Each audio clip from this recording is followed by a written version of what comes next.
Hi there, everyone. It's Russell. Welcome to the Reading Fabricator, and I'm going to share with you my top 10 books of 2022. Now, this has been quite an extraordinary year for me. The last 4 years, I'd say, ever since 2018, I've only been reading between 10 and 15 books a year.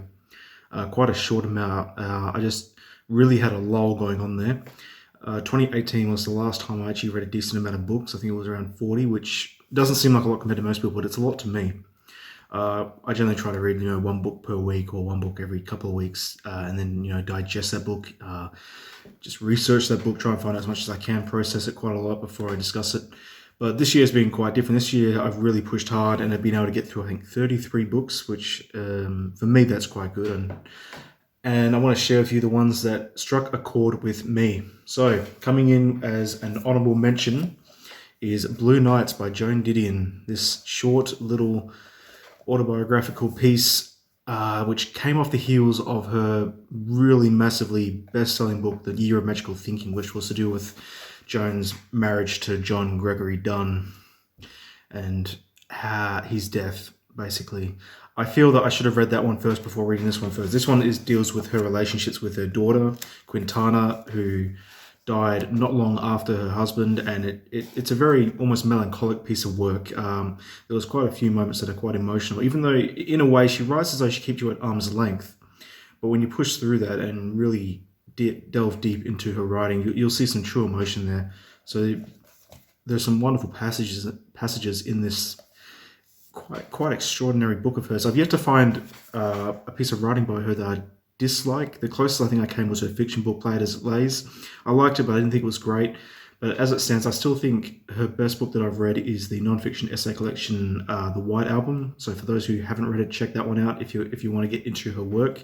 This is also a good place to start. It is a memoir, sorry, not an autobiography, but I think it's quite a magical piece of writing, and it makes me want to go and read The Year of Magical Thinking. So that's an honorable mention, Blue Nights by Joan Didion. Number 10 is my first foray into Flannery O'Connor, aside from her short story collections. I think it was her first debut novel. I think she wrote another one called The Violent Bear It Away, which I'm still trying to track down. It's a very hard book to track down, but I was glad when I found this one here.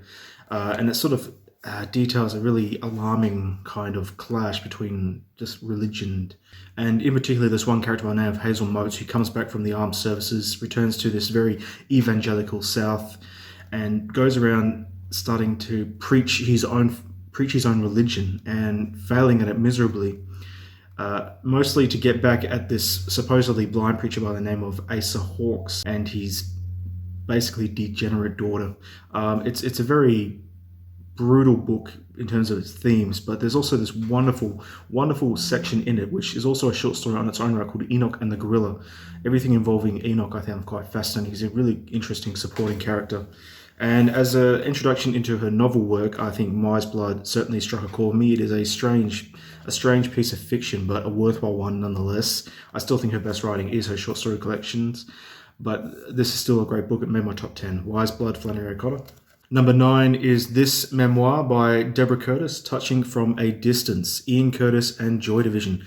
This is the closest you're ever going to get to finding anything truly that delves deep into Ian Curtis's personal life. Of course, it's told from the point of view of his wife. And it details, I think what it details the most is just how complicated an individual Ian really was. I mean, it talks a lot about the music industry and how he went as his band, but I think it was his earlier life and his personal life in particular with his wife that really struck a chord with me. I find him quite a fascinating character, and the fact that he died at such a young age and yet he lived this full life almost. He's truly a courageous young man, left behind an array of songs on only 2 albums, and yet they're both considered absolute classics. I mean, their debut album, I think, is one of the greatest albums of all time. It's got some great songs on there. In particular, my favorite is Shadow Play. And this book also concludes with all the lyrics to all his songs on here. So obviously those who know of Ian Curtis know what happens to him in the end, but I think it's the lead up to that I find the most alarming and I guess you could say depressing. But there were hints in this book all throughout that led to that point. and in particular, he struggles with the seizures and the depression. Approach this book with caution, but it is, if you want to get involved in his life and find out everything you can, this is the one to go to. Touching from a Distance, number 8. Number 7 is yet another memoir. For some reason, this year has been all about nonfiction for me, and I'm glad I did, because they're all good books. The national bestseller Girl Interrupted by Susanna Kaysen. I watched the movie first, and I'm a bit of a fan of the film, but I figured I'd give the book a read, and I truly found it an enlightening experience. As you can see, it's absolutely damaged. It got water damage being delivered here, and that's how it showed up in the parcel, so I was pretty pissed off when it came, but it's told almost in a series of short vignettes. I mean, most of the chapters are kind of like that, just little diary entries that are a page and a half to 2 pages. But every so often you'll get this almost essay-like piece of philosophy from Susanna detailing what it's like with mental illness. In particular, there's a great section on borderline personality disorder that's quite intriguing, especially considering it was written back then. And her entries and thoughts about being at this mental hospital in the late 60s during that whole cultural revolution, I found to be a great backdrop to this whole dilemma that she was in. The shifting landscape of the 60s, in particular involving the Vietnam War that was happening concurrently with her being, I guess you could say, incarcerated in this mental hospital, even though she did voluntarily sign herself in. But I think the greatest aspect of it was the friendships that she struck with certain people there, and it's those different patients there that really are the juice of the book, that really flesh it out a bit more. Susanna is an interesting person, but it's all these other characters that you want to know more about.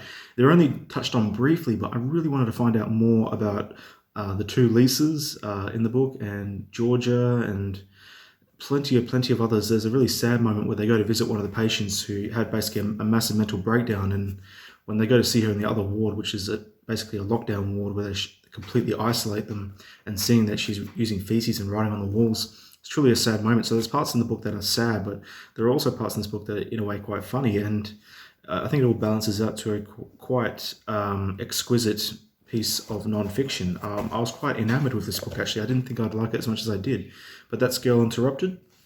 Coming in at number 7 is Dune by Frank Herbert. I wanted to read this last year before the movie came out, but unfortunately that didn't end up happening. But I read this. This is one of the first books I read this year. It took quite a while. It is a thick beast, but from what I hear, all the other books in the series are quite small in comparison. So I'm planning every year to read one Dune book in the series. I have Dune Messiah sitting there waiting to go, but I really like this book, in particular the politics of it. Now, is it my favorite sci-fi? Probably not. I don't remember what I said in the video. It might not be my favorite sci-fi. For that, I might go with Roadside Picnic. That was quite a brilliant, eye-opening piece of philosophical writing. But I do understand why many consider this to be a very influential piece of work. It truly is an influential piece of work, and I love the politics of it all, and I love the world building of it all. Politics and world building are the 2 things that I associate with Dune. I'm also quite a big fan of the movie and looking forward to part 2. And if the second half of this book is anything to go by, the second movie should be quite explosive indeed. A very, very good piece of sci-fi work. Great hardcover edition that I picked up as well. So that's Dune. Number 6, The Devil All the Time, Donald Ray Pollock, which would have been my favorite book of the year at the time of reading it. I just sped through this completely. It's just this really demented piece of, even though I'd consider it like American Gothic or Southern Gothic, even though it doesn't really take place in the South, it takes place almost in the North. I can't remember which state it was, but it really reads like a Southern book, like a truly Gothic piece, almost like Gothic horror. There are certain elements of Gothic horror in this. Just every story that concurrently intertwines has its own form of Gothicness to it. It's a really fascinating piece of work, and there's a lot of religion involved, in particular involving the main character and his dad at the prayer log. There's the 2 serial killers, and there's the time jumps. There's the 2 traveling preachers, and then there's also the Reverend. There's so much going on in this thing. There's all these characters, and you wonder how the author was able to just intertwine and make them intersect, but he does it in such an elegant way that it runs smoothly to what would end up being quite a good ending in my mind. I thought Devil All the Time had a great ending, and I'm glad I read it, and I'm looking forward to reading more by him. This is still my first book by him that I've read, The Devil All the Time. Coming in at number 5, Nightmare Alley by William Lindsay Gresham. An absolutely brilliant and horrific piece of noir. It's just it was forgotten for quite a long time, even though it had a movie come out in the 40s, not long after it was published. This book was forgotten, and then all of a sudden, with Guillermo releasing that adaptation, it's sort of come back into print again. It was very hard for me to track this down, but finally, after the movie came out, I found an edition. Obviously, this one here has the movie cover, which I don't mind. It's one of the better ones out there. But I found it to be a really creepy, very nihilistic view of the world. I mean, this main character, Stanton Carlyle, who travels with the freak show and is a complete alcoholic, and learns the ways of deception and basically being able to read people and con them. I found this to be quite a pessimistic book indeed, and it's broken into three acts, depicting basically a rise and fall for this character. I don't want to say any more than that because I do think people should read this book, but it's a forgotten classic and it deserves to be read, and it's one of the best books of the year in my mind. Nightmare Alley. All right, these next 4, I had a really hard time juggling them all because I think all 4 of these are brilliant books. But coming in at number 4 is The Passenger by Cormac McCarthy with this wonderful edition here. I think I prefer this edition to the cover they have in America, but nonetheless, I still like it quite a bit. I maintain this is probably the most emotional book, maybe Stella Maris, I'm not quite sure, but The Passenger definitely has the most emotion in it in the final chapters involving the main character, Billy Weston, when he goes into exile thinking about his sister. But as it stands for the plot is basically a red herring. What you've got here is a book that reminded me the most of is Suttree. It reminded me of Suttree, where he's always just going to different areas and having conversations with characters. But what it separates it from Suttree is the emotion between him and his sister, the connection between him and his sister, and in particular the callbacks to his father who worked on the atomic bomb. And there's a lot more than that. He goes into various conversations with a different array of people, and with all these short stories that are interluded in there, including one where I think it's their grandparents die, or I can't remember if it's their grandparents or the mother dies, and they get all the gold coins from under the house, and he buys a car and travels through all the different states cashing in these coins, and then splits it and gives it to his sister. So little different short stories in there, interwoven into this larger narrative. And I was entranced throughout the whole thing. I think it was worth the wait. It's a great book in my mind. I don't know if it ranks in the top 5 Cormac McCarthy books, but I still think it's a brilliant read. I think it's misinterpreted. I think people, because I know The Passenger has gotten a bit of a mixed reception among Cormac McCarthy fans, but I'm one of the ones that will praise it. I will go for it, and I think those people just need to give it another reread in a few years' time and just approach it from a different aspect, different point of view, and go in there with less expectation. I know it's very hard considering this book has come out 16 years after The Road, so that's very high expectations to have on anyone. But I think if you come back to it in a few years' time and just read it casually and just really immerse yourself in the story and in the conversations in particular, I mean, this and Stella Maris is all about conversations, you will find a truly heartbreaking piece of work. One of my favorite sections is when Billy goes up to the Stella Maris Institute where his sister used to be and has a conversation with a patient there. It's a really emotional piece, but as I said before, that final section where Billy's in self-imposed exile goes down as one of the greatest endings in Cormac McCarthy's bibliography. A truly wonderful piece of work, The Passenger, coming at number 4. Number 3 is a book that I just finished. It took quite a long time, and it's this big boy, American Prometheus, Oppenheimer, The Triumph and Tragedy of J. Robert Oppenheimer. I knew nothing about him apart from the fact that he's the father of the atomic bomb, but now I could safely say that I know more about this guy than 99.8% of the world's population, and you will too if you read this book.